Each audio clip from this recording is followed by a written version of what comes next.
There are 5 common mistakes executors make and cause real problems later on. Some slow down probate, some cause issues with HMRC, and some cost you money. I've seen this come up again and again, and some are so easy to miss. In particular, there's one that catches a lot of people out. So I'm going to run you through each one and how you can avoid them. Now, let's start with one that a lot of people miss. Mistake number one is distributing the estate too early. Money is in the bank, beneficiaries are waiting, and you're quite keen to get things wrapped up. But there might be loans that you're not aware of, or credit cards, or one I've seen time and time again is the Department for Work and Pensions that might months later let you know that there's actually money due back to them. Now, if you've already paid out to the beneficiaries and there's money owing elsewhere, the executor is the person that's ultimately responsible.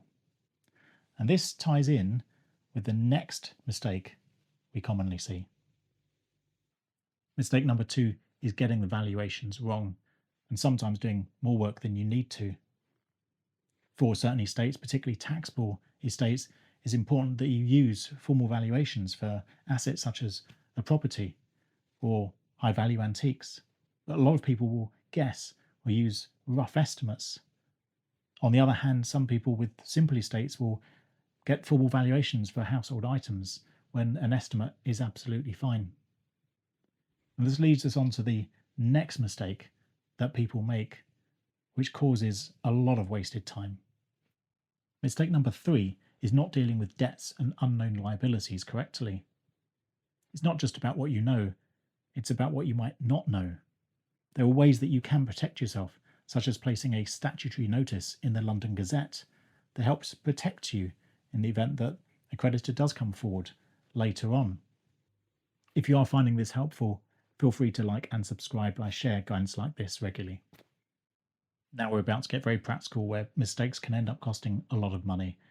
Mistake number four is mishandling the property. One of the most common issues that I see with property is people not realizing that the insurance on a property often becomes invalid the moment somebody passes away. And if something happens to that property, it can end up costing a lot of money. Other challenges that people face is people taking items from a property or entering it when they're not supposed to, perhaps not realizing that it's the executor that's responsible for the property. This last one causes some of the biggest problems later on. Mistake number five is not keeping clear records or a paper trail. When you're dealing with an estate, you need to be able to show exactly what you've done and why. Beneficiaries might come forward later on and ask you to show how you arrived at the amount of money that you distributed to them. It's important that you've got these records, and it just keeps you safe, protected, and provides clarity to everybody. If you can avoid these mistakes, you're already in a much stronger position as an executor, but there are other mistakes that you will want to avoid. If you want practical guidance outlining these and how you can best navigate through probate, we do have a guide available, and I've included a link and a discount code for you below. Or if you'd rather speak with somebody about your situation, you can book a clarity call with us. Wherever you are in the journey, I do wish you the very best.